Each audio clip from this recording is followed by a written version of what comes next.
Siddhartha false allegations చేయొద్దు అని మాట్లాడుతున్నారు మీరు ఏ ఫార్మా కంపెనీ కాడ డబ్బులు తెచ్చుకున్నారనేది నేను చెప్పేదానికి సిద్ధంగా ఉండా. కానీ గవర్నమెంట్లో ఉండేది మీరు.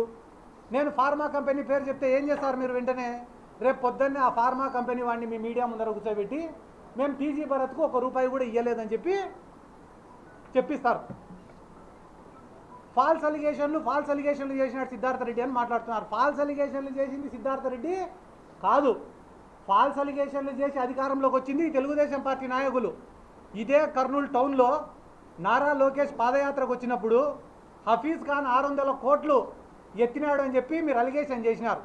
ఈరోజు టీజీ భరత్ గారు మంత్రి 2 ఏళ్ళు అయింది, కూటమి గవర్నమెంట్ ఏర్పడి 2 ఏళ్ళు అయింది. కనీసం 6 కోట్లన్నా రికవరీ చేసినారా?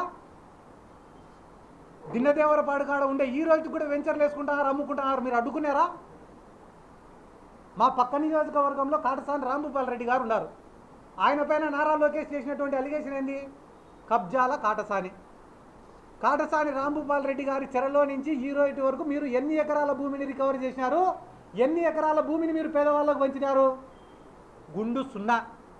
అంటే ఫేక్ అలిగేషన్లు చేసేది మీరేనా? అయిపోయిన తర్వాత ఆడ శ్రీశైలంకు పోయినారు.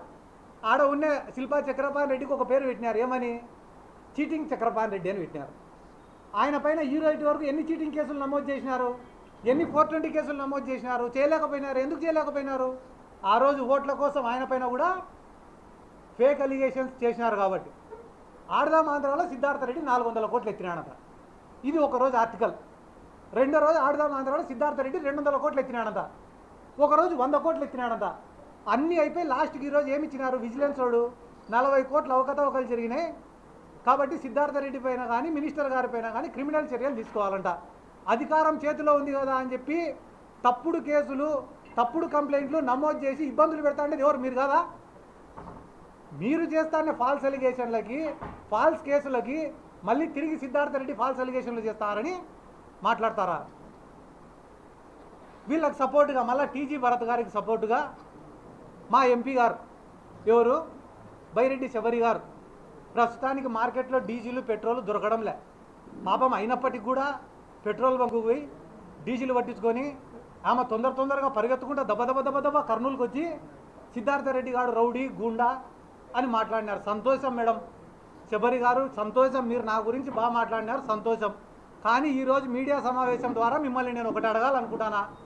మీ ఫాదర్ని బైరెడ్డి రాజశేఖర రెడ్డి గారిని గౌరవ్ వెంకటరెడ్డి వాడు ఒక వేస్ట్ ఫెలో అని మాట్లాడి ఈ రోజుకి 2 నెలలు అయింది.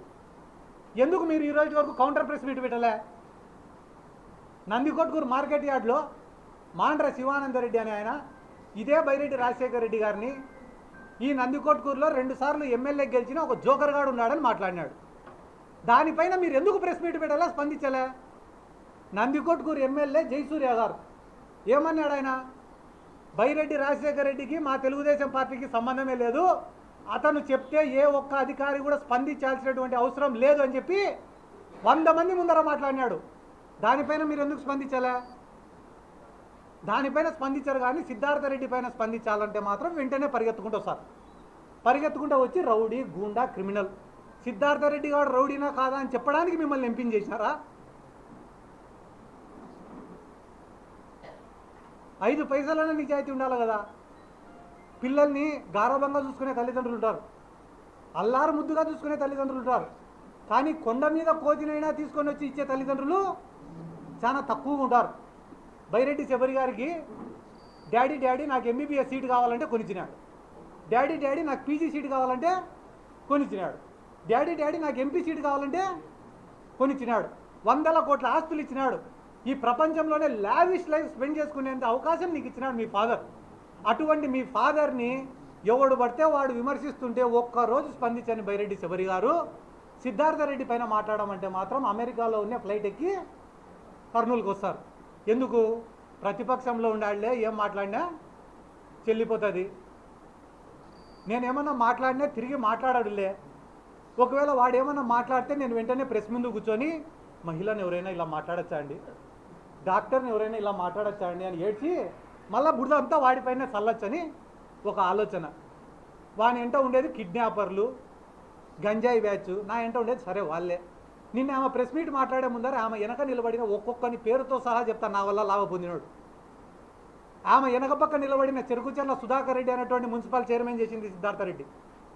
మున్సిపల్ చైర్మన్ అయ్యేదానికి డబ్బులు ఖర్చు పెట్టుకున్నాడు, అది కూడా నష్టపోకూడదని అతని బిడ్డకు మెడికల్ సీటు ₹1 కోటి విలువ చేసే మెడికల్ సీట్ ఇప్పించింది ఇదే సిద్ధార్థరెడ్డి.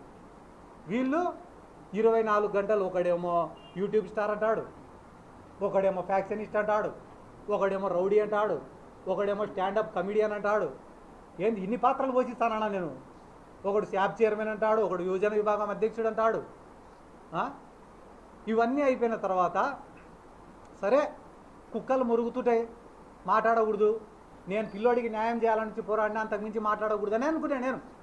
కానీ దురదృష్టవశాత్తు నిన్న టీజీ వెంకటేష్ గారు మాట్లాడినారు. 75 ఏళ్ళు 80 ఏళ్ళు వయసు ఉంటుంది ఆయనకి. ఎవరికి?